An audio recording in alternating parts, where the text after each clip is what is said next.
To have Anne with us today. And before we turn it over to Anne and I fully introduce her to all of you, I'd like to just start with a couple of things. First of all, just brief reminders. Each of you in registering for this for our show today, each of you in the live audience today with us will have agreed to a number of disclaimers to make this place safe for all of us. So just at a high level, a reminder that what we discussed here today is for education and harm reduction only.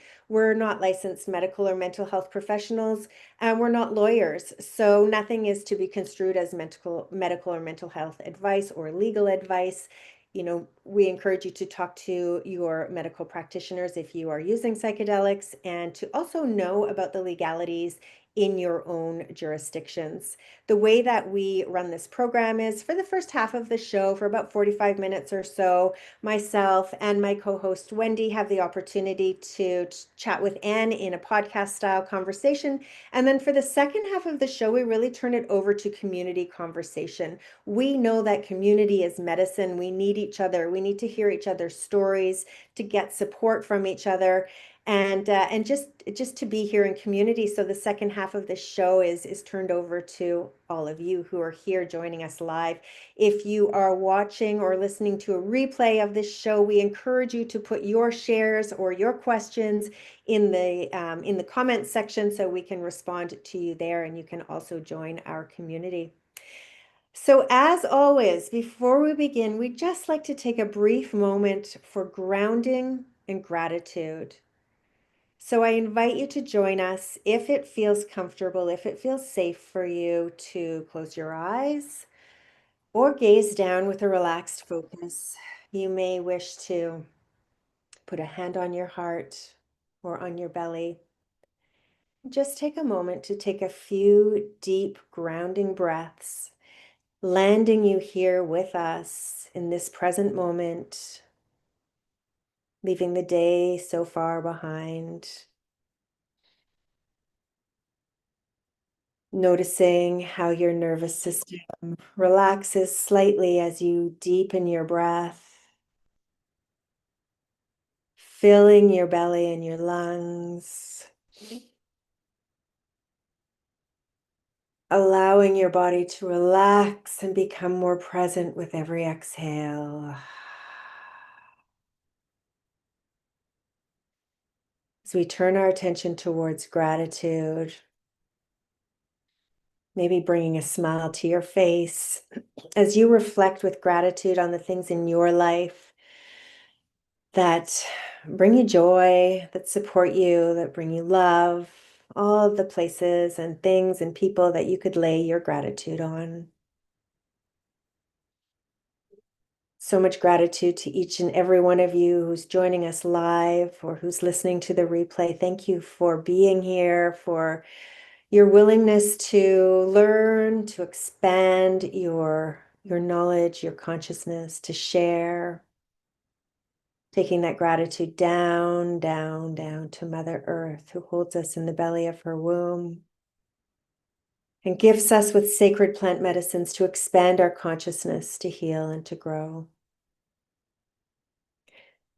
We express gratitude for our elders, our ancestors, those who've come before us, and the indigenous people of all our lands who have over time shared the beauty and the magic of these plant medicines with us.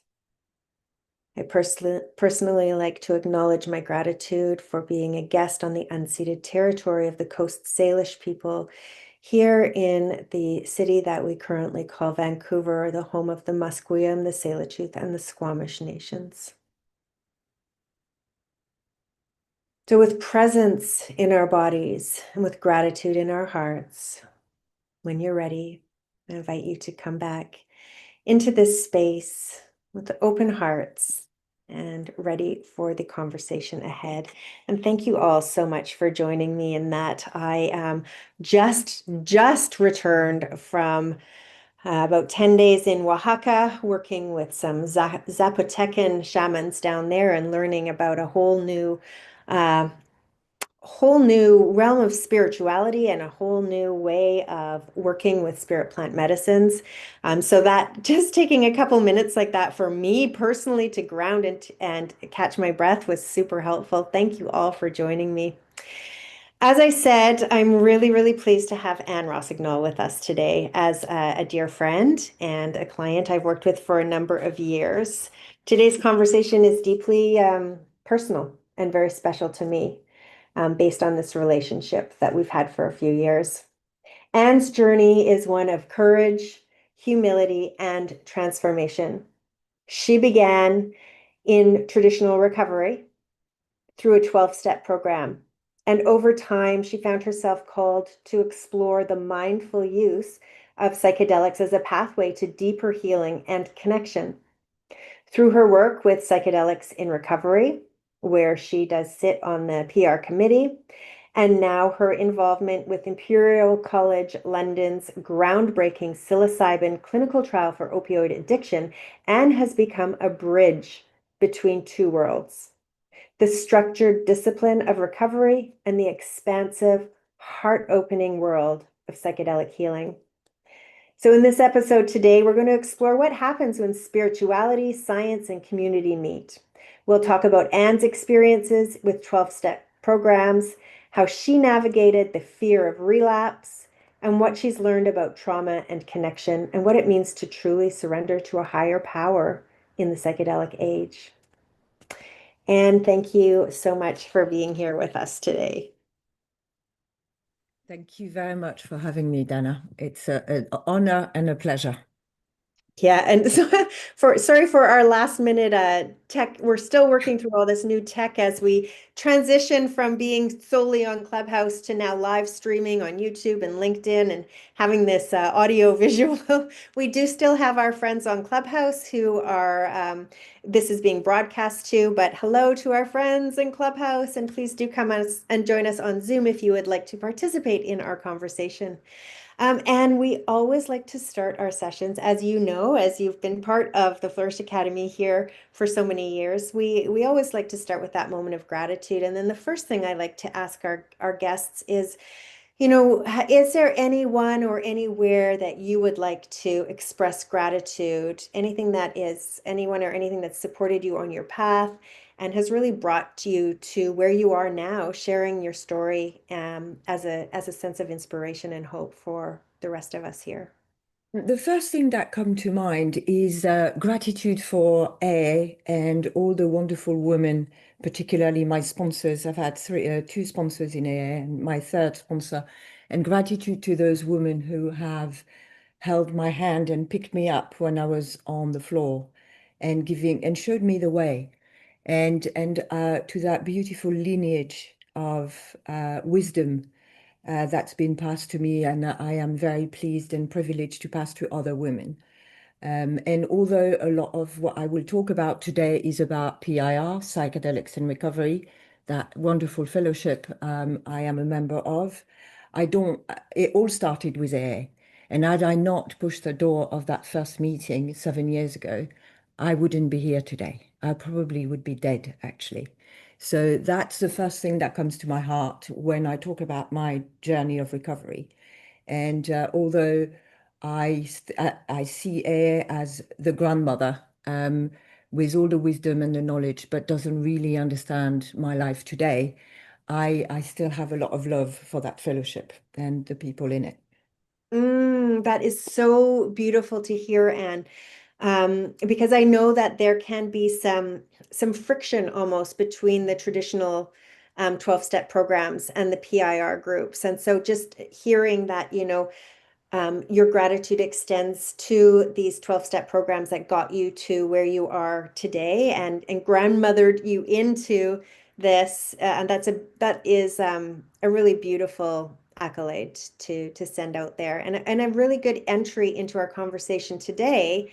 To just give you a little bit of floor here to talk to us about what your journey has been in sobriety, in recovery, and how PIR, how psychedelics in recovery became part of your story, how you discovered PIR and how it shifted things for you.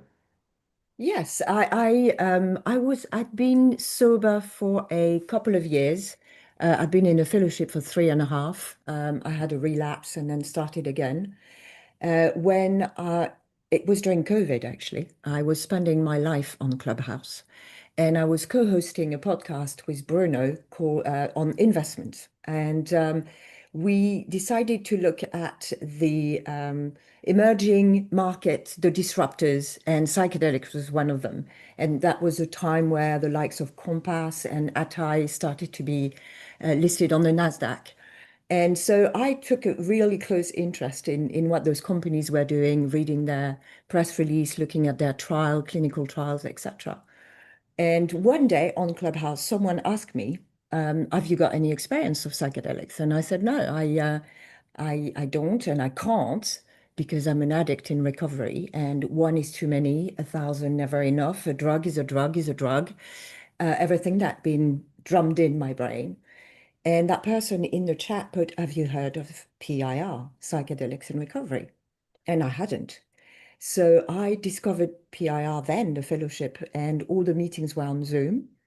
And I went to a few, and I was absolutely fascinated by th- by the teaching. It was a big book of air. It was like an AA meeting, but the people were freer. They could speak about everything without having to curate what they were saying. And another thing I found really attractive is there were people from all walks of life and all 12-step fellowship. It was not just alcoholics. They also had codependent, overeaters, gamblers, etc., etc. And all these people were sharing their experience of mindful use of psychedelics. And but still, I was so petrified of taking psychedelics. Even in my active addiction, every drug was game, but not psychedelics. I'd never ever experienced anything, LSD or anything like that. And so I discovered your room in on Clubhouse, the Flourish Academy, and I started to come and listen. And I then contacted you and asked you, would you help me, coach me through my microdose journey? I didn't want to do this on my own. And that's how it started. And I remember the when I started, when I first had my capsules in that bottle, looking at the bottle, smelling it, putting it on the shelf and thinking, am I going to be reasonable with this? Am I going to be able to follow the protocol that that was suggested? And I did. And that is the absolute miracle of my psychedelic experiences. I am not addicted to them and Mm. quite the opposite. When later on, a couple of years later, I started microdosing LSD, I remember thinking, oh God, it reminds me too much of cocaine. I felt like I had a rocket up my bum and I was ready to take on the world and I was worried about burnout and I was worried about what it could do to me. And that's when I think probably the first time in my life when I understood that less is more. And all I have to do is take less than the recommended dose, and maybe I can find something that I can work with. And so those two episodes put me at peace with the fact that it was safe for me to use psychedelics and to carry on that journey. But I was very pleased not to do it on my own. Although I had the PIR group to go and integrate and talk about the experience, I needed to understand what they were doing to me and how I could guide them and the work we did together around the intention, the journaling, the conscious monitoring, because I think and I did a couple of cycles with you, and then I took a break, and I thought, oh, that's okay. I've got this. I'm going to do this on my own, and I did the third microdose cycle on my own, and interestingly, nothing happens for that one. And it's not that nothing happened, but I was starting to take it for granted. I was taking my capsules a bit like you would take a vitamin in the morning. There was no work with it. There was no intention, really. I'd forgotten that they were sacrament. They were not just pills. And that microdose cycle didn't, when I look back, I know exactly the first months, the first 6 weeks, this happened. The second one, this happened. And the third one, not sure. And that was also a very good lesson to learn, is these plants are here to help me strengthen my recovery, but I need to work with them. It's not going to do it by itself. It's not a magic bullet that's going to fix me and help me improve my conscious contact with a higher power, or remove defects of character, or allow me to connect better with my fellows or nature if I don't work with them. Yeah. And that led eventually to my first ceremony a year later, after starting microdosing. And that was incredible. It was in a group setting here in the UK. And and I had asked, I felt like I was plateauing in my recovery. The first few microdoses had really helped me connect with nature, connect with my higher power, connect with myself. And but then I felt like a plateau. And I felt I was held back by almost an invisible force, that something was missing. And so I went to that ceremony with the intention to discover what was in the shadow, what was holding me back. And I was really bracing myself for something dark. And instead, I had the most beautiful experience I'd had in my life. And for 3 hours, it was love, beauty, and joy, including a rebirth. And I was dumbfounded. And the next morning at the integration circle, everyone was sharing. There was 19 of us. And some people had had a really tough time. I could hear a lot of people were sobbing. And it got to my turn. And I thought, I explained what had happened, and I said, I'm slightly surprised because my intention was to find my shadows, and I got love, beauty, and joy. And the facilitator of that retreat said to me, "These are your shadows, Anne. These are the parts that you do not let in. You don't think you're worthy of love, beauty, or joy, and that these are the elements missing in your life." And that was a ton of break. It took me a couple of years to integrate this and to fully understand that message. And again, hence the importance of not doing those things on one's own. Because had I done this on my own with that very same intention, I would not have had the translation. I would not have had that interpretation. Certainly not so early in my recovery with plant medicine. And then came other ceremonies. I don't do ceremonies very often. It's usually once a year, and I've had the pleasure of discovering ayahuasca last year, slightly unplanned, another higher power moment where I was invited to an expedition in the Amazon in Brazil. I was not particularly called to ayahuasca. Scared me, to be honest. And I wanted to go to the Amazon. It was an ethnobotanical research group, and ayahuasca was there. And I felt as I was leaving, I thought, no, I don't think I will take part. It was obviously not obligatory. But as I was there, I decided to try, and it was a um, very potent experience and very different to what I had imagined. And I came back from the Amazon with answers to questions I didn't know I had. I didn't really have any intention because my intention was to not drink ayahuasca. So I had not really prepared for that. And it was a beautiful experience, especially in the forest with indigenous people. And we got a chance to drink ayahuasca with different tribes, so different types of ceremonies. Some were more religious, like the Santo Daime people, within a church and a very disciplined and strict setting. Some were with the Uni Queen in complete nature, the Aporina people. And yes, it was amazing. It was absolutely amazing. And um, and recently I started microdosing ibogaine, and that's another beautiful journey. I can't really talk very much about it because I've only microdosed it for a month and a half. My intention is to travel to Gabon and do a ceremony with the Bwiti people. Um, and that's the next step in my journey.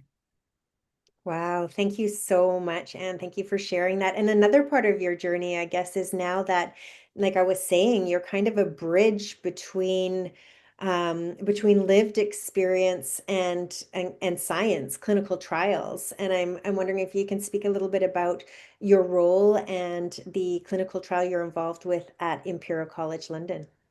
Yeah, certainly. So I've been it's called a PPI coordinator at Imperial for 2 years on the Silopioid trial, which is just about to start. We've just received the Home Office license. And it's a trial that looks at the how helpful a single dose of psilocybin can be to prevent relapse for people who have recently detoxed from opioid use disorder. And this trial is funded by NIHR, which is a public funded body. And so, as part of their requirement on the board of that trial, they have to have someone representing the patients and the public. And I had a relationship with some of the scientists at Imperial, and they invited me to join them. And it's been a fascinating experience of being part of the team. And we're having weekly meeting, and I was there from the beginning, from the proof of concept to designing the protocol to help design the therapeutic package with the amazing Sarah Reed, who is the lead therapist on the trial. Um, and initially, when they asked me to do this, I obviously agreed. Um, and I thought I'm a box being ticked. I need to be there just for them to say they've got someone with lived-in experience. But they actually really cared about what I had to say, and I also helped them put together some focus group with people from lived-in experience of opioid use disorder.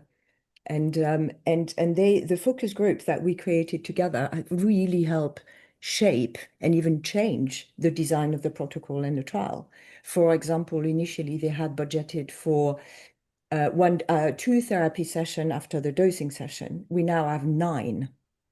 The recruitment policy was very much going to be through affiliated trust working with Imperial College. Now we really want to have more women on the trial, so we're going to be working with Women Association um, throughout the UK, trying to have ethnic minority more represented also in the trial.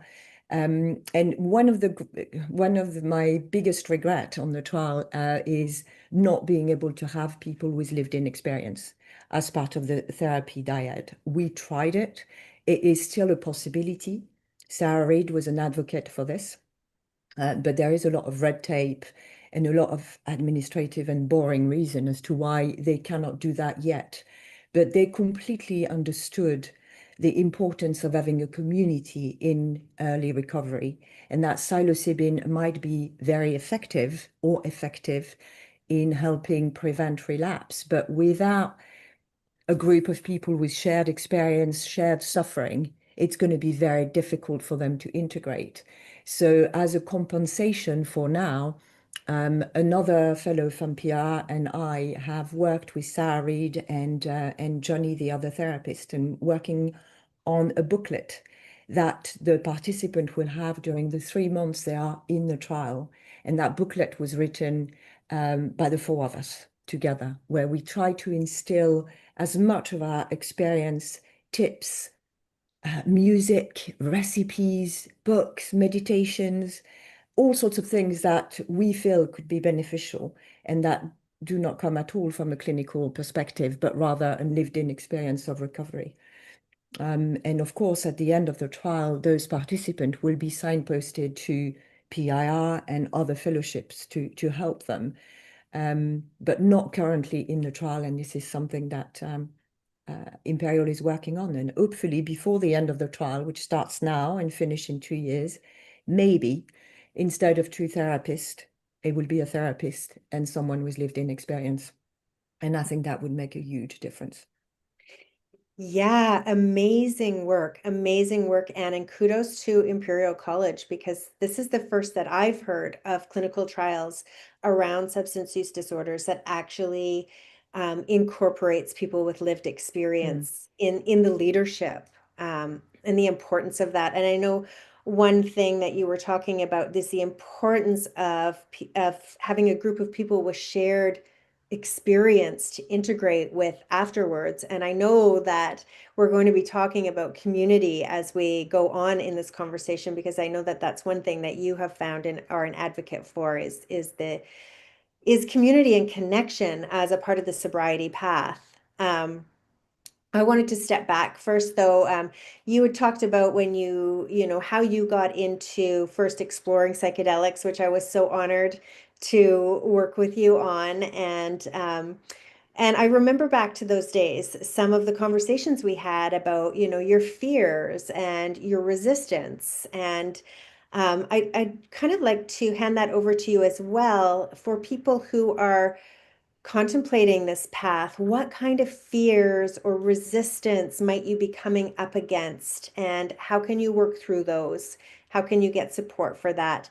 And this is like fears and resistance not only from yourself, but maybe from your 12-step program, maybe from the people in your life who wouldn't be able to understand a non-abstinence based recovery. So what kind of challenges are people who are considering using psychedelics as a tool in their recovery, what kind of challenges are they coming across of as far as fears and resistance? I think the first fear is losing your mind. You're taking a mind-altering substance, and what effect will it have on your sobriety? The message of total abstinence is drummed in every 12-step fellowship. And a drug is a drug is a drug. Anything for, which is quite hypocritical when you see people drinking gallons of coffee, smoking cigarettes, and eating biscuits at meetings full of sugar, which are equally mind-altering. But that is the first fear. And also the fear that I am powerless, that one is too many, a thousand never enough. And I have experienced that with absolutely everything in my life, being alcohol, marijuana, cocaine. It can be a piece of music I like. If I like a piece of music, I'll listen to it 50 times. So how could I know that I'm not going to be addicted to mushrooms or LSD or anything? If I like it, if it's so good and it helps me, I'm going to want to abuse it. And that's, the only way for me to find out was to try. But for that, I wanted accountability. Back then, when I contacted you, I was in PIR. At the weekend, I was doing the odd meeting. I was discovering what it was, but I was still firmly in AA with an AA sponsor who knew about my interest in psychedelics. She knew about my investment club, and she didn't have an issue with that. But the day I told her I wanted to start microdosing, she told me she can't sponsor me anymore, that I wouldn't be clean or sober, that I could not sponsor myself, and that I would need to put my clock back to zero. Because in AA, as many other fellowship, you count your days and you get key rings or coins with your time on it. And that's a very big barrier to entry, because I'd worked so hard. It was my second attempt. I had relapsed already after 11 months. So I did not want something that was going to lead me astray. And I wanted accountability. That was very important. I then found a sponsor in PIR who herself had discovered psychedelics after 40 years of sobriety and understood my fears because she had had those fears. She'd been thinking about it for quite some time. And it was very difficult to go back to conventional AA. I sometimes go to AA meetings. I like them, but I can't really share openly and honestly about what I'm going through. And that bothers me because the spiritual principles that we are taught in AA, behind step one, the spiritual principle is honesty. And if I can't be honest, um, I don't feel I can share. So there is not only the fear of losing my sobriety, but there was the fear of losing my fellowship. And Mm, until I built a new group of friends and a new fellowship with PIR, it was a very uncomfortable, and until I found my sponsor, it was a very uncomfortable moment where I felt I had done something really bad and really wrong. Um, and I didn't have yet a support, apart from you, I didn't have anyone to support me. And I think that is something that a lot of addicts and alcoholics listening to this today will will feel. And I know some people who still go to AA, but they just don't talk about it, and they Mm, don't even tell their sponsor. That's not who I am. I need to be able to share. That's the connection and being able to share the wonderful experience. Because what I had discovered through microdosing really, really helped me understand my addiction, really helped me understand another level of the 12 step that I was not taught or I had not figured out in AA alone. And I was super enthusiastic about it. I couldn't share it. mm.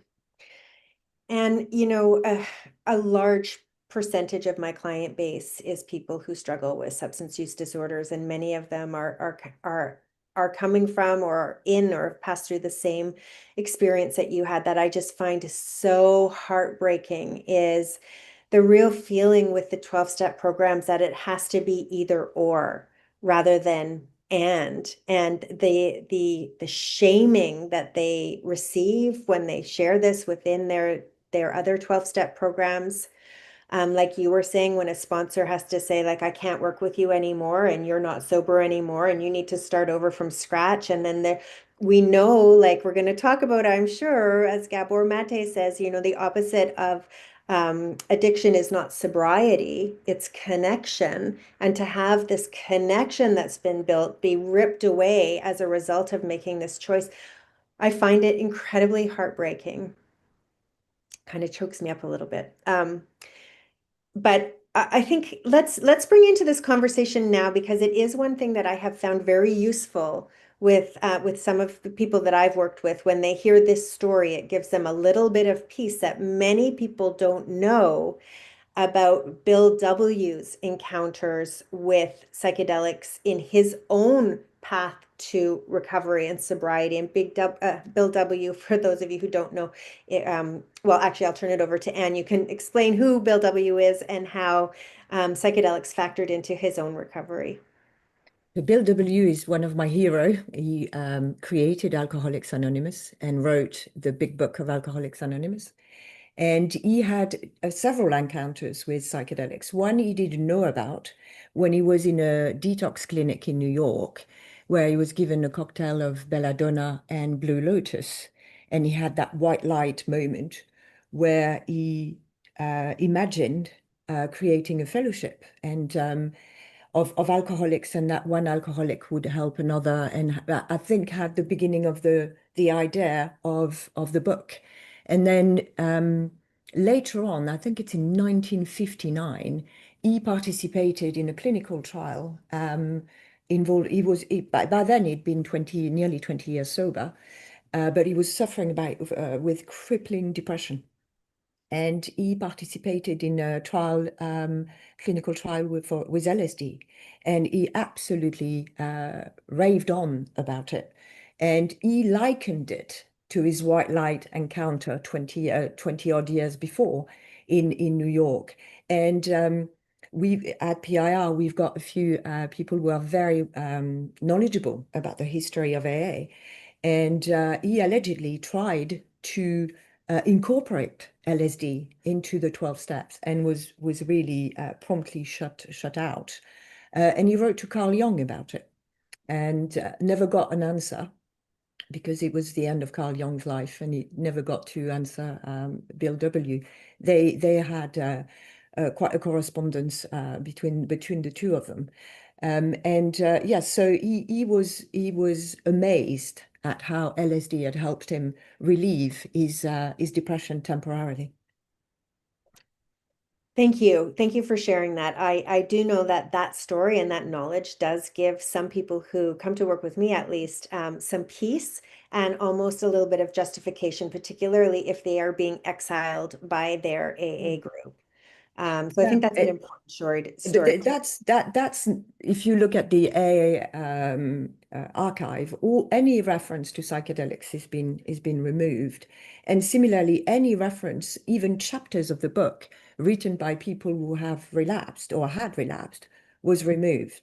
The cancel culture was quite prevalent even in those days, so they have most people in AA do not know that fact. Yes, thank you for sharing that. And coming back to your own recovery process, just want to give you the floor to speak a little bit more about how psychedelics have helped and supported you in your own recovery process. It's a very good question, and one that is very difficult to answer because they're in so many different ways, in so many different aspects. Often in recovery, we speak about the unpeeling of the onion, one layer at a time. And I think they have helped me unpeel the onion faster. They've also helped me get a perspective over my addiction, my life. You know that image that astronauts often use when they leave Earth and they see it as that little blue ball from above, and all of a sudden there is that wanting to care for it, realizing the beauty and the fragility of it. And there, I think I can't remember the name of it. There is a symptom for this. Well, psychedelics have helped me do that for myself, and they've really helped me on the look at me with more self-love, with more compassion, acknowledging my vulnerability, and wanting to care for myself, and seeing it really with less judgment. I was going to say without judgment. It's not there yet. With less judgment, and similarly for the people who I have blamed for my addiction, i.e., for my trauma. I am more than ever. I am convinced that addiction, as Gabor Mate said, don't ask why the addiction, ask why the pain. And behind the pain is the trauma. And I think one of the reason I have become an addict or was using substances was trying to fit in desperately. I was born different, and I often share I was a triangle in a world of squares. And I, all my life, tried to fit in a square, and that's incredibly painful and impossible. Um, and I recently, very recently, less than a year ago, was diagnosed with ADHD, severe ADHD. And I think that's an undiagnosed ADHD as a child created the trauma. I was, I was,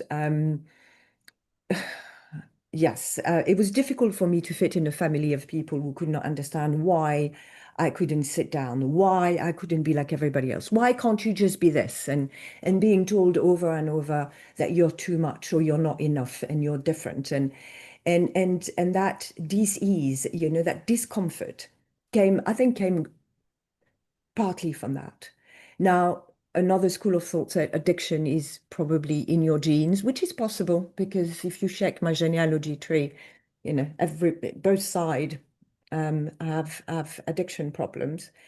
And psychedelics have allowed me to see all this and to really understand, have a better view of why I landed where I was, and also help me understand I am a triangle, and I want to be a triangle. I want to own that, um, and help me find other triangles. And that's what I've absolutely loved in the Fellowship of PIR is that it's full of triangles. I'm at home.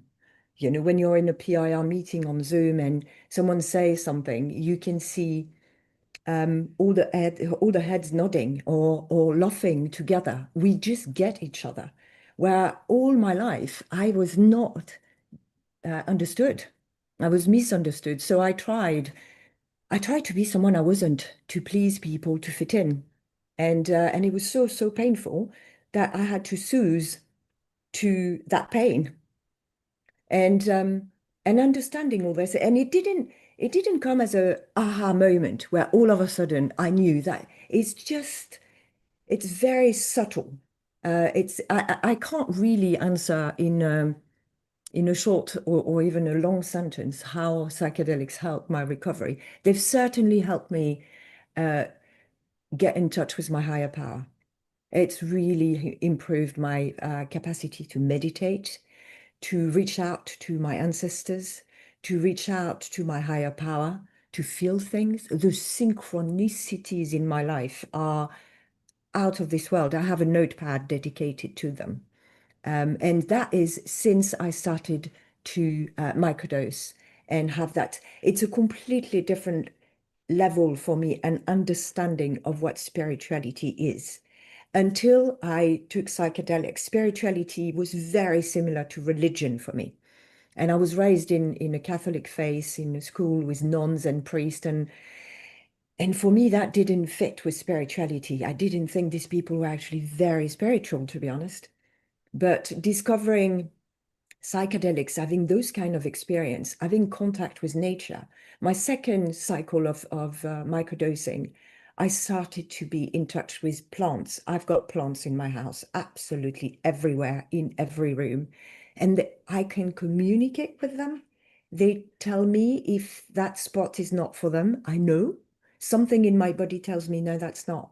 They don't like it there, or if they're thirsty or if they're hungry. And trying to explain that to someone who is not connected to the mycelial network is incredibly difficult.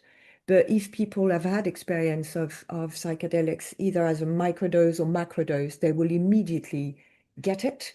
The same with the animal kingdom, the same with um, everything that is really, and other people and synchronicities and being in touch with people and really understanding them, really starting to feel compassion, which is something that I've lacked all my life. Um, I remember my first sponsor saying to me, I've never seen anyone, she'd never met anyone with so little self-pity. And for me, pity, compassion, same bag, and it was dirty, and I didn't, and I couldn't afford to have either self-pity or compassion for myself, given the way I was raised. But it really helped me soften, Mm. and it's been a long road. You know, I had been unable to cry for 20 years. Um, and that happened very recently when I dropped my daughter off at university on the 22nd of September.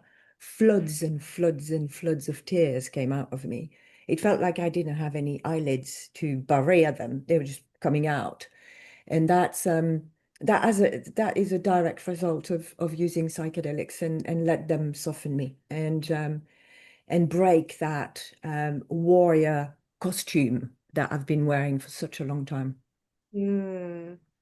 Oh, thank you so much for sharing all that. I think what I'm hearing as an underlying theme through all of that comes back to what I'd said earlier of the opposite of addiction not being sobriety, but being connection. As what I hear, that theme running through that is connection with your higher power, connection with others, connection with yourself and your own inner knowing, and connection with the plant world, and just this sense of being one, being connected in all these different ways. And I hear that so often, so beautiful. I think one of the greatest things that I see and hear in clients that I work with is um, the the connection to self, the connection to your intuition, the rising of knowing yourself at this deep level and actually trusting yourself at this deep level too. And we're learning all about how psychedelics can be really helpful with recovery as a tool when used mindfully, when used sacredly. Um, doesn't always go as planned. Let's talk about some of the pitfalls, red flags, things that could go wrong for people using psychedelics in recovery as well. Yeah, interestingly, there is a very good article today in Double Blind by Patrick Maravellas, an op-ed where he warns against some of the danger. And I think what can go wrong is if people think that psychedelics are going to fix them. Psychedelics on their own are not the be all of an end all. I think even ibogaine will give you a respite from cravings for 3 or 4 months. But if there is no work, if there is no accountability, if there is no therapy, if there's no digging, it won't be long lasting. And I think there is a danger, and a lot of people are responsible for this, of pretending that psychedelics is a cure. Psychedelics are not a cure. They are a catalyst for an awareness. They are helpful to understand oneself, understand one's addiction. They can help alleviate some of the cravings and the withdrawal symptoms, but they're not going to fix you. If anything, they probably what they've done for me is they've shed a spotlight on what the issue was. And I think if people in addiction go to decide to take the psychedelic route to help them recover, um, absolutely not do it on their own. Doing it on one's own is really dangerous because one needs to be prepared to see the truth, and the truth is not always very pretty.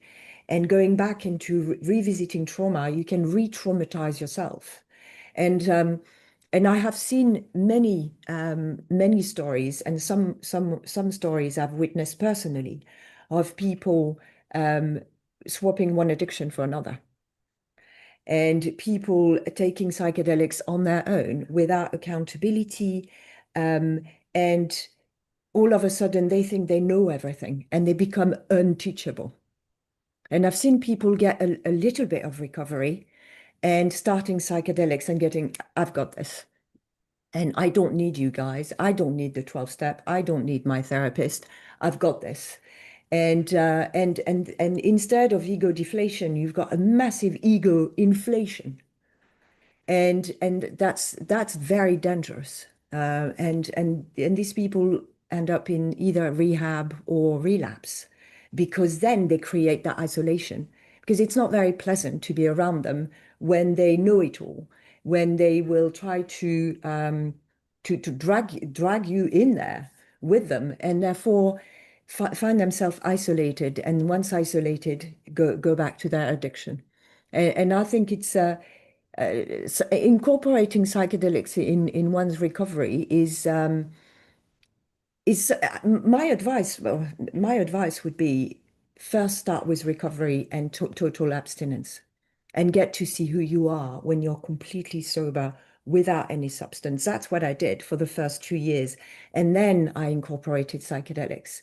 But there's been some beautiful stories, and I've got a sponsee who is on this call today who used psychedelics with a therapist to combat depression. And the mushroom told her she was an alcoholic and she needed to go and seek some help. So she came into a fellowship to PIR without any previous belonging to any other fellowship, um, and started microdosing whilst doing the steps. But those two together, you have a framework, you have a scaffolding. If someone is in addiction and turns to psychedelics to combat that addiction, the danger is to replace one for the other, Yeah. and it is scary. And yes, I think that's one of the major pitfall. I've been to a few events where people have claimed that they were cured of their alcoholism with one single ceremony of ayahuasca. And surprise, surprise, they were distributing flyers for their own retreat at the end of the event. I think these people should be sanctioned because it simply is not true. And yeah, so that's one of the and they're not doing any favors to the wave of the psychedelic renaissance, where really good people, scientists, therapists, community support, are trying to decriminalize, are trying to inform of the role psychedelics can have in one's recovery. And that is just simply untrue and incredibly, it's a criminal offense in my book. It's a lie. Yeah, thank you for that. Thank you for saying that as strongly as you did as well. I think it's such an important message. And if you are listening to this, if you're here in our audience or you're listening to this and wondering if psychedelics might be helpful for you in your recovery, looking for community and support around that, please do schedule a discovery call with me at theflourishacademy.org. That's a complimentary discussion. Don't want any of you to be considering this without, the support that you do need. Whether it's working with me or not is irrelevant, but to be able to have that discussion in a safe place to kind of have this thought process, please do feel free to reach out. And thanks for letting us know about that article. And we will put a link to that in our show discussion at psychedelicrevelations.com, where we have ongoing community and ongoing support and conversations around the topics that we discuss here on the Psychedelic Revelations podcast. So don't go it alone. We're all in this together. And community is critically important. I have and one more thing, just summarizing what Anne had said as a mindset around mindful use of psychedelics, intentional use of psychedelics, the whole bucket, whether you're in recovery or not, psychedelics are not a cure. They are a catalyst for awareness. Very, very different model than we're used to working with in our pharmaceutical oriented mindset that we've all grown up with. So, and your story and your wisdom is so valuable to so many people. I think you probably don't even know how many lives this can touch. And I really appreciate you for continuing to speak up and share so openly and honestly. I have so many more questions I could run through with you. And this is a community conversation, and I know that there are other people here who are wanting to ask some questions or share their stories as well. So let's just see who might like to be involved today.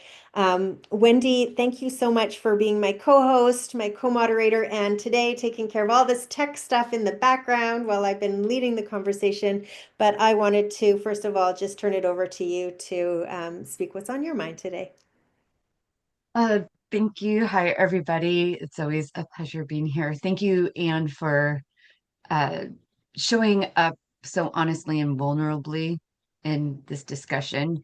Um, I I relate so much to so much of everything you said.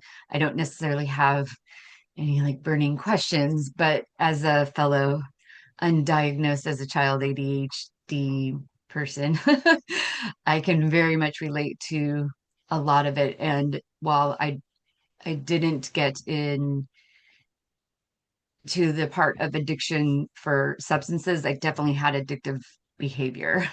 So it's a different format. And I just thank you so much for sharing microdosing. I'm also a microdosing coach. So it's very true to see how I loved how when you were talking about how the intention makes everything. So that's one of the things that I'm always talking about, like an intentional microdosing protocol, because if you don't learn how to really do that, it's harder than it needs to be. And I think it's just easier with support. Like life is easier being supported, period. So thank Thank you. you, Wendy. Thank you. Yeah, I find as well with the clients that I work with who are introducing psychedelics into their sobriety that accountability piece is so important. There's so much fear sometimes. It's like, okay, I'm going to do this, but how am I going to know that I'm not just replacing my past addiction with this addiction? How am I going to know that I'm not taking too much, or I have the mores? I want more, I want more, I want bigger, I want more. And yeah, having that accountability piece is just so important for that. So yeah, thank you. And especially for microdose, it's as an addict, I expected, and I remember the first ever time I microdose, I was expecting a high, and I got really disappointed. And I thought that doesn't work, that doesn't work. And had I done that on my own, I would not have microdosed. I would have taken enough capsules to fill something and miss the point because I was so used to trying to get someplace, escape and avoid, that the notion of the plant working in the background without me noticing would have been completely missed on me. And so having your reassurance saying, keep going, keep going, keep journaling. It's not going to come, and it didn't come in the first week or the second week. It's far more subtle than that. And it's trusting the process. But without guidance, it's difficult to trust the process. It's difficult to trust, period, when you are in addiction or in early recovery. Trust and faith is something that comes with working the steps. So that's also something to possibly pass as a message is you're not going to feel it, and that's completely normal. And that is such an education piece, particularly as you said, with people who are working with substance use issues, is the education of like, no, you're not supposed to feel it, and no, taking more is not going to be better. So yeah, thank you for that. Thanks for that insight. Roselle's there. I see you've had your hand up for a while. Are you around? Would love to turn it over to you and see what you might like to bring into our conversation today. Yeah, Richard, person in recovery. Yeah, and I just want to say thank you so much. You have been, a cornerstone in my recovery, and also just someone that I've been able to confide in. Um, uh, Dana, I just want to say that Anne speaks so highly of you so often, so it's lovely to put a name to a face. Um, I think I was in traditional recovery. I was in Narcotics Anonymous, and I remember hearing about PIR, and it was at that point there was one meeting a month, face to face in London, and um, really getting connected into that. And I got to a place where I bought one of these little mushroom growing kits from a dodgy site somewhere else, and I'm growing these mushrooms in my cupboard, knowing that I'm still in NA, knowing that if anyone at NA found out, it would be an absolute relapse, and then you'd have the walk of shame as you pick up a new key ring, and you then have sponsors that would say things like, you know, I will love you until you learn how to love yourself. But if you relapse, you have to fuck off because I will get someone, you'll have to find another sponsor. So it was like that weird messaging. And and you were instrumental in actually helping me transition through um, through some of that you can't have your feet, in two places, because that becomes a very difficult, place to be. You're trying to, say that you're clean and sober, knowing you're using, psychedelics that are helping you deal with some major things, and yet you can't speak openly about it. I certainly know for me when, um, when I actually had to have conversations with my sponsor, and then ultimately, you know, uh, the decision was taken out of my hands. My sponsor did something that was basically talk about what was going on with me behind my back to others, and um, I didn't feel that, I didn't feel comfortable with that anymore, and so you know, as I spoke to you, Anne, you just said, yeah, well, God has done for you what you can do for yourself, because I wasn't able to have that conversation with my sponsor about the use of psychedelics and about what was actually going on. Um, I also remember the first time that I actually did psychedelics. It's that fear of, have I just relapsed? Is this going to be the end of my recovery? Is it sort of like, oh, a little bit of mushrooms today and then, injecting crystal meth tomorrow? There was that huge fear. And um, I had the most incredible experience with my first journey. It was taken back to some stuff that happened with birth, adoption, conception, all that kind of stuff. And I just remember how um, Anne just pointed out, oh, watch this movie, which is The Way of the Psychonaut with Stanislav Grof. And just the peace that I was given with some of the stuff that's happened. Um, I also, I'm a member of PIR, Psychedelics in Recovery, and I find, you look at the very rigid steps of Narcotics Anonymous and Alcoholics Anonymous, but then you look at the steps of PIR, which are very subtly changed but quite impactful. So, Anne, I'm just wondering if you can maybe discuss a bit about those two, the traditional steps versus what is actually being put in place in PIR, because I think that could be a very interesting conversation, especially for those that are coming from a recovery background. Just the subtlety of the change of the steps. Yeah, certainly. It's good point. I think it just goes to show how um, a softer approach PIR has. In PIR, we don't call defects of character. We call them characteristic that cause suffering. And it's often talked about defense mechanism and help us understand that those defects of character, which is quite a negative connotation, were actually um,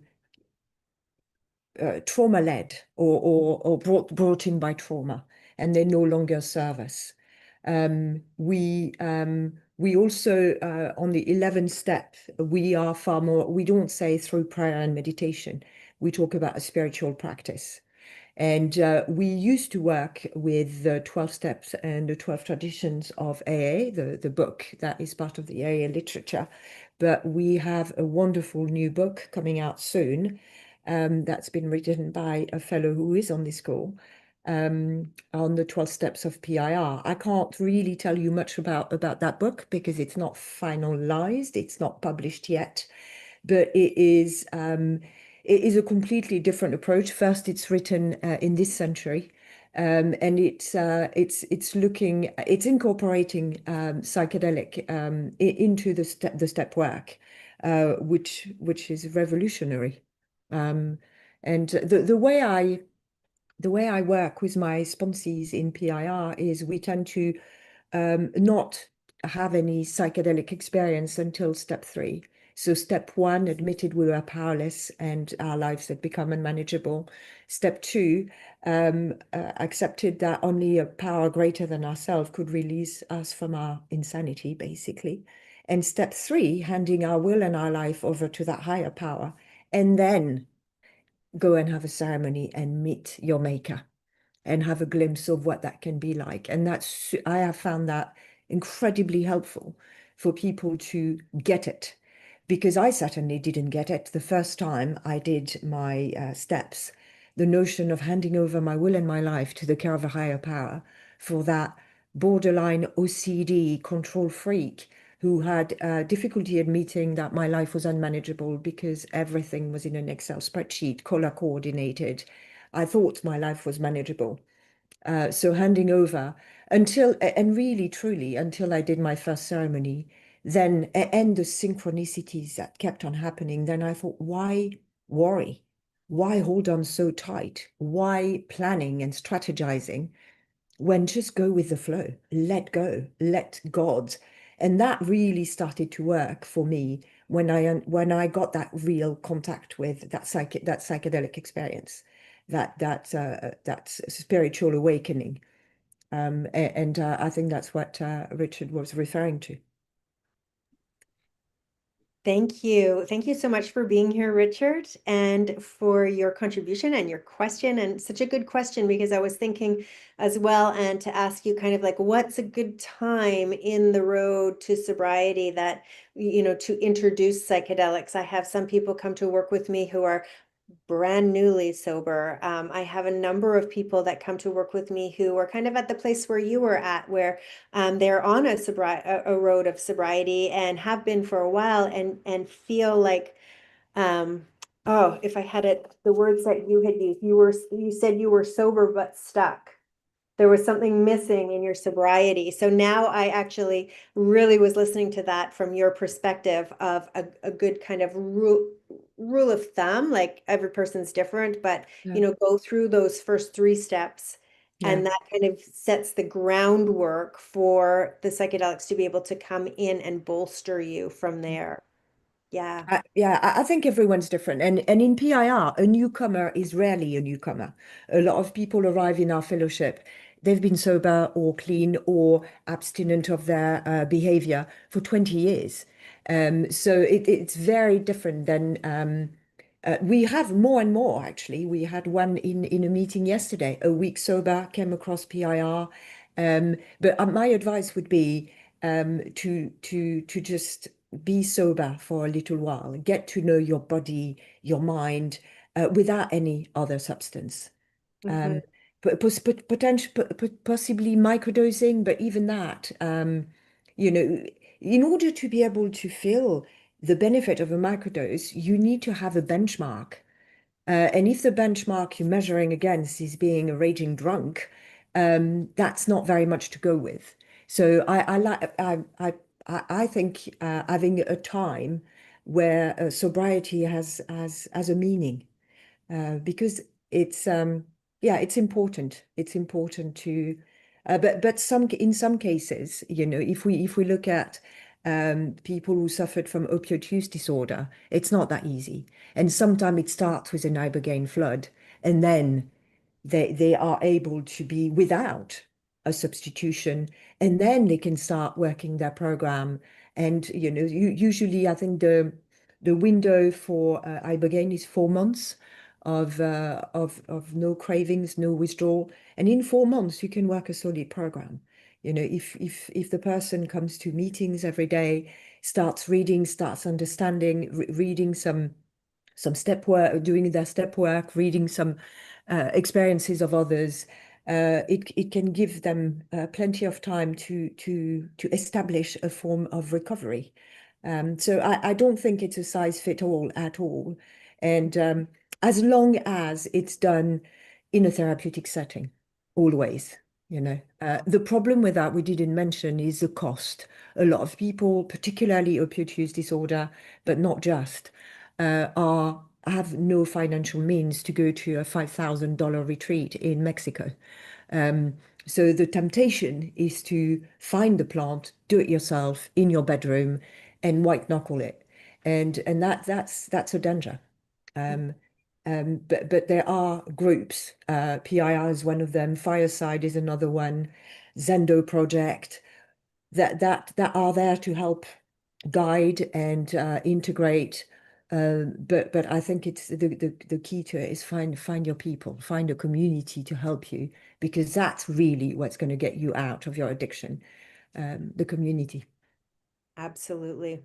Absolutely. And on that note, please come and join the Psychedelic Revelations Flourish Academy community at psychedelic-revelations.com. You can join our community there because we can stay in touch in between our weekly calls here too and offer this kind of support and encouragement and education and insight to each other. It's one of the pillars of what I have always brought into this work is the importance of community. That's why these community conversations, this podcast was developed in the first place, was community. So what I'm hearing, Anne, is it like I loved your guideline around step 3, and it's that, and it can be Mm. very different for each person. I know personally, many people that I've worked with microdosing find that as they microdose with reverence, with intention, with accountability, they find that their compulsions and their pulls to whether it's substances or pornography or shopping or gambling, they microdosing can support that kind of falling off and just that pull to lessen. I think it's as you get more in tune with yourself and what that pain or that gap might be, and just the awareness of that starts to lessen the grip. So it can Yeah. be a tool that Yep. that is Mm. a catalyst to sobriety Mm. as well. So I think microdose can be very, very potent in some cases. I remember an example at the University of Exeter. They did a trial for alcohol use disorder using psilocybin, And it was a blinded trial, randomized with placebo, and not quite placebo, microdose versus macrodose. And when the scientists were unblinded at the end of the trial, they were absolutely astonished to find out that two participants out of the 30 that were on microdose because they had a full spiritual awakening and became abstinent after one microdose. I do not know of that study. We're going to put that in our show notes as well, and I'm going to get up to speed on that one. Thank you so much. All right, for anybody else who's here in our live audience, if you have a story you'd like to share, a question you'd like to ask, just popping on to say hi and build community here, please feel free to just come off mute and pop into the conversation, preferably on camera if you feel comfortable, but we also understand, the importance of anonymity for some people. But yeah, is there anybody else who feels like contributing to the conversation today?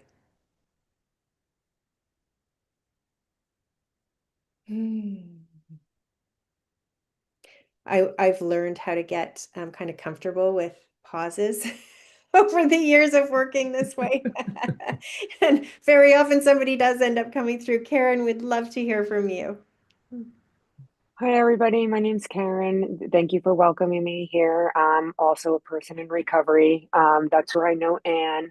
And, what I wanted to share, I guess, as far as community and recovery and psychedelics and that, and what we were talking about, like the childhood trauma and whatnot. For the longest time, I was in regular 12-step programs for I think about 18 years before I started using psychedelics. And I have like sort of trauma from that because, I was a kid, a person, a young adult who always felt like I was separate from everybody else, that I thought of things differently. I couldn't, like, my tastes were different than other people. And then some things, like, my tastes were very, just interesting. And so I always felt other than. And then even when I was in traditional fellowships, I always felt other than. It was really, really hard for me because not only did I suffer from, alcoholism, I suffered from an eating disorder that really, was very hard to deal with. And coming into PIR, where we get to focus on recovery and from anything, you know, and having that respect of the disease of addiction, to understand that it could hit us in any area, in our pocketbook, in our food, in our physical lives, it could hit us in every area. And I really do, what I find in PIR and why I find it so important is, like, I finally found my place, like, I really finally found it where I could really just lay it all out. And I've like, I could see myself recovering in faster ways than I could before, because I always kept something hidden. I always kept that eating disorder sort of hidden me, or if I did bring it out, it was not welcomed in traditional rooms.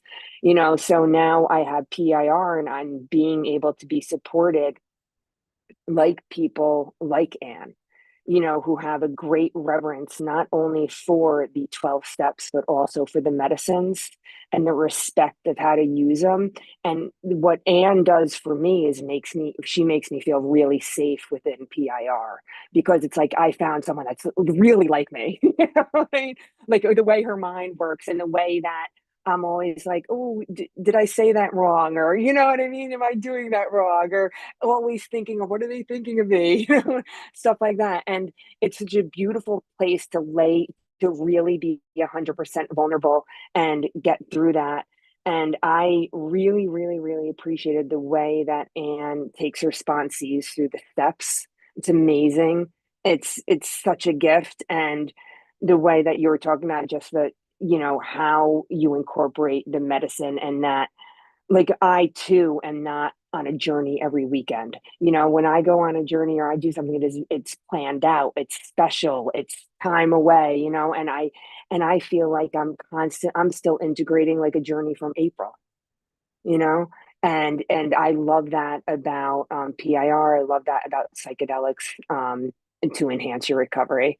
So I don't really have many questions because I think you covered so much, but I just wanted to express a level of gratitude for this space and for Anne in particular. Thank you.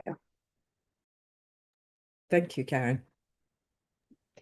Thank you, Karen. Thank you so much for being here and for sharing your story. And I think one thing that is really coming through that's so important, and we keep circling back to it, but it's such an important element, I think, for anyone who is choosing to use psychedelics intentionally for their growth and for their evolution is find your people.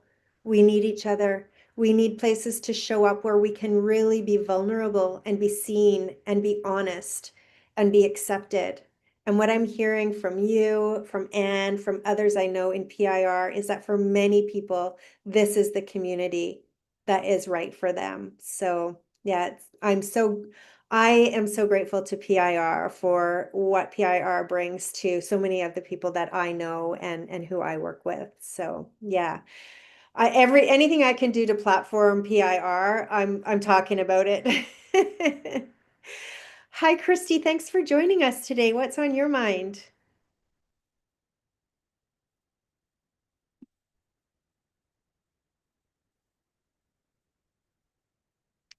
Oh no, you're frozen.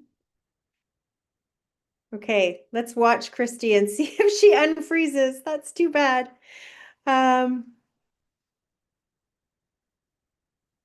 Okay. Oh, darn. All right. Well, Anne, what would you say to someone who's in recovery, who's curious about psychedelics, but is afraid to use them? What kind of words would you provide to them? I think if the people are afraid of psychedelics, wait. Wait, do your research. Come and listen to more of your podcast. Come and sit in a few PIR meetings and wait until you're not afraid anymore. My experience will tell these people there's nothing to be afraid of, particularly if you start on a microdose level. Um, Start low, go slow, but that fear might be there for a reason. So don't listen to yourself. And if you're afraid, don't do it until you're not. I think there's different level of being of fear, but someone who has a strong resistance, I would not try and push them because I don't think it would work. That's such a good point. And also, I think that's also something to keep in mind if you're listening to this because you have someone that you love in your life who's suffering from substance use disorders or any kind of addiction of trying to get them to do psychedelics because this might help you. Really, psychedelics is a calling. Yeah. And for very many people, like just listening to something like this show today is step one. And then education. And it could the calling may not come for a very long time. So, but if you're not feeling that calling, it's probably not going to work. So Mm. this is definitely something that you could share with others in your life who you think it might be useful for. And at the same time, just a word of caution to not push them, just simply present to them. Their heart and their soul will know when the time is right. Yeah, I have an example of that. I've got my best friend actually, who is not an addict but suffers from anxiety and depression. And I've been trying to sell it to her. You should do this, you should do that. And she's so afraid of having a panic attack that it's keeping her away. And so be it. It's a shame because I know how helpful it could be for her. But it's not something that should be forced onto anyone. It's it's a bit like recovery. You can't. This is not something you can pass on. And if people do not want to recover, you can have the whole family dragging them to an AA meeting or an NA meeting or to rehab. It's not going to work. It Yeah. really needs to come from within. And as you said, it's a calling, and it appeared in my life from the side door, and it started to nag at me and becoming curious. And curiosity is a good antidote for fear, actually, because they don't really cohabitate very well. And leaning into the curiosity could be a way of approaching it, but Mm, not forceful for sure. yeah, beautiful. I love that. Curiosity. Yeah, follow your curiosity. Karen, I see that you're back off camera now and just wanted to offer you again the opportunity to join us. Oh no, sorry, wrong. I got it wrong. Oh, we lost her completely. Okay. All right, hopefully she'll come back. In the meantime, anybody else who's here in our live audience, anything you might like to share, questions you may have, or words of encouragement or support? Stephanie, yes, over to you. Hi, Anne. I really loved your share. I really related when you talked about the 12 step. I've been in recovery myself in 12 step for 10 years, and I recently left the 12 step community because I felt like it wasn't aligning with me anymore. And when I was in these meetings, like I just felt you talked about being stuck. Like I just felt like I was stuck, and I needed to find a new way for like a spiritual awakening. I felt like I wasn't getting that anymore. And I've also had the privilege of being witness to a partner who's gone through 2 psychedelic journeys, and I've just seen the change in them, and it's just really kind of like inspired me. Like there's so much more that I could be getting that I'm not getting, and I just feel like I was at a point in my recovery where like I'm not getting what I'm supposed to be getting. And I felt like when I was sharing these rooms, like I wasn't able to really speak my truth. Like I felt like I had to like, oh, I can't share that's too personal. Like there's just certain things that I wasn't allowed to share. And I'm gonna be going on my own psychedelic journey next week, and I'm like I have so much excitement, but also like a lot of nervousness, like not knowing what to expect. And I think that's a lot of control piece, just wanting to be able to control the outcome. But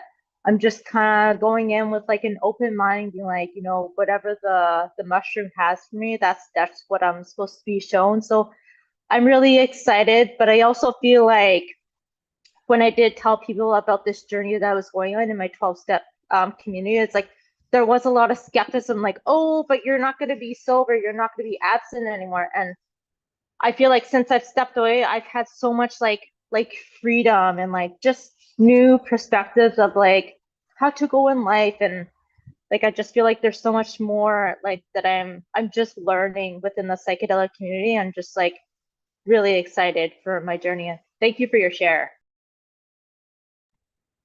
Thank you, Stephanie, and best of luck with your ceremony. But my suggestion would be to not throw the baby with the bathwater and keep the 12 step close to you. And step three, as the step three prayer, um, as a way to enter into a ceremony, it's been super helpful for me. And for those of you who don't know it, it's I offer myself to thee to do with me as you will, relieve me from the bondage of self, etc., etc. And it helps letting go of any. It's good to have intention, but once you have your intention, let go of the outcome, and the journey will be what the journey will be, and it helps with the resistance. And I've always associated the plants with higher power. They are a fruit of the gods, and they help me reach that higher power and that message. Beautiful. Thank you, Anne. Actually, thank you for bringing that step three prayer in as a beautiful way to go into ceremony. I think for anybody. Yeah, thank you for that. Thanks for sharing, Stephanie. And I'm excited to facilitate for you and have this opportunity to work with you in just a few days. Woohoo! Christy, hi. Thanks for being here. What's on your mind today? Hi, I apologize. I'm traveling and my internet connection is not as stable as normally is when I'm home. So, camera off and be brief. I just wanted to echo so much gratitude for Anne. She has been such a catalyst to my recovery, and even traveling now, I'm grateful to be in this position because a year from now, or a year ago, I don't think it would have quite the same. Utilizing psychedelics. Yeah, I was one of those that had never been part of a traditional 12-step program. I didn't think I had a problem. That ego was pretty thick. Um, and in midlife, I was in my mid 50s when I discovered plant medicine, psilocybin in particular. I went in thinking that I would be addressing treatment-resistant depression. However, psychedelics were exactly the catalyst that I needed to recognize that addiction was my primary problem, and other issues that were contributing to my depression were in actuality caused by alcohol. And it took psilocybin to break through and help me achieve the insights that I needed to properly address my alcoholism. And be I am currently almost 11 months sober. Um, I have been so since February, but it was that initial introduction in September of 2024 with a facilitator that actually put alcoholism on the radar. And at the time, I thought, well, gee, I don't know why people are so hyped up about this because all it does is tells you all this work you have to do. And I remember thinking I was so hopeful for colors or something really interesting. And all I got was an ancestor of mine telling me I needed to check myself before I wreck myself, that alcohol was my issue, and there was nothing else to come from this session. And through my preparation sessions that I think were an important part of my psychedelic experience, um, I was prepared for something like that. And I really even had an updose and thought, well, you know what? Okay, that's great. Noted. Thanks, great grandmother. Now let's get on to some colors and some fun things. And there was none of that. There was that message. And I had started an alcohol reduction program that I began cheating at almost, I think, by day two. And it was only after psychedelics were introduced again in January that I took it seriously because that was the sole message was that there was a building where you literally had to have a key fob to access, and that key fob was a breathalyzer. And it made it evident that the universe does not have a lot of opportunities for those that are very active in their addiction. And I guess gave me the analogy I needed to take recovery seriously, to join PIR, to get a sponsor, to take the work seriously. And the psychedelics opened up my mind to what years of therapy, years, had failed to do. And it was give me the insight to the true issue. And thanks to um, my sponsorship with Anne, which, oh my heavens, has been, in hindsight, one of the most fantastic synchronicities ever. We have read more books about spirituality and recovery, in the 11 months we've known each other, I think, than I did even in some of my master's degree classes. It was impressive how eye-opening psychedelics can really draw attention to what's truly at focus and truly at play in ways that we can be open-minded to change. And I don't think that with that a lot of Anne's persistence and patience and those middle of the night phone calls, and those everyday phone calls. I don't think that would have been possible. So I do want to emphasize the benefit of connection in psychedelic recovery. It's truly, it's been life-changing for me and frankly, my entire family. Thank you.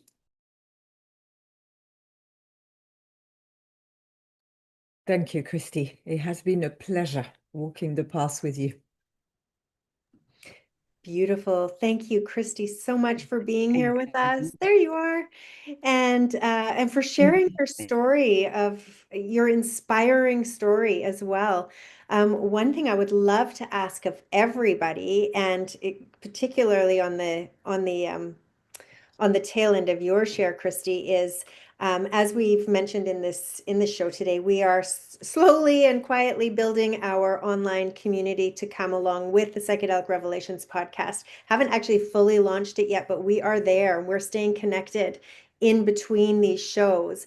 And for each of the episodes, each of the shows that we do, we have an episode discussion area. So there will be a discussion around, an ongoing discussion around this episode today that we had with Anne, and we're going to put in to that discussion many of the links that we talked about today, many of the resources. And Christy, when you were talking about all the spiritual and psychedelic books you and Anne have been reading, I was like, oh, can you come over and pop some of those in there too for the rest of us to know what has supported you? So, and just, yeah, I'd love to invite you all. It's psychedelic-revelations.com. You'll find all our past episodes, upcoming episodes, and the opportunity to join us in community. Wendy, is there anything that you would like to add to the conversation at this point before we start wrapping up? Nope, you're good. Anne, oh, thank you for being in my life. Thank you for the honor of walking beside you as you've developed on this path. I'm curious before we leave if there's any final thoughts you have, anything that we haven't touched on that you think is really important or relevant to this conversation. And also, what's next on your path of service and discovery? Well, thank you very much for this podcast and this community that you're building. I think, community is a medicine. I really, really do truly believe this. And the psychedelics are the catalyst to helping you find that community and have something to share and discuss together, of course. And it's been amazing walking that path with you too. I wouldn't be here today without that first encounter with you. And thank you, COVID, for letting me spend so much time on Clubhouse. The next path for me is one of spreading the message.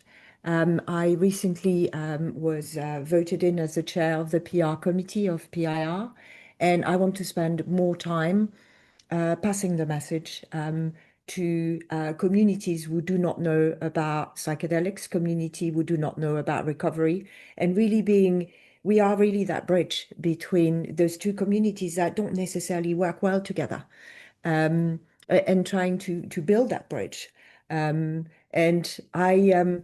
I have a dream, but it's in a very distant future of trying to bring ibogaine clinics in the UK and help, if not eradicate, ease the burden of the opioid crisis, particularly in Scotland. I don't think many people know that, but the worst opioid ratio in the world is in Scotland. It's not in Philadelphia. It's not where all the television cameras are showing it. It's in Scotland, here in the UK. And I would love one day to be able to open ibogaine clinic and bring that wonderful, wonderful medicine to the people who most need it and can't afford it. But that's a long road. And in the meantime, is keep carrying on the message and helping people get into recovery and stay into recovery.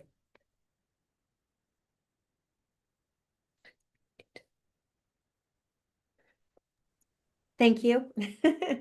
Thank you for sharing that. Thank you for being here. And really, thank you for your willingness to be a spokesperson here, to talk openly, vulnerably about your story and to use that as a catalyst and an inspiration for others. It takes a very special person to be willing to do that. And your story is changing so many lives. I'm so grateful. One ask that I have that comes out of this is you touched briefly on microdosing ibogaine and then your bigger vision around ibogaine. I'm actively looking for someone who is very experienced in helping others, supporting others in microdosing ibogaine, who could come and share with our community at an educational and experiential level. So just putting the call out here to our community, if you know of anyone like that, to send them our way. And with that, I am going to turn it briefly over to Wendy.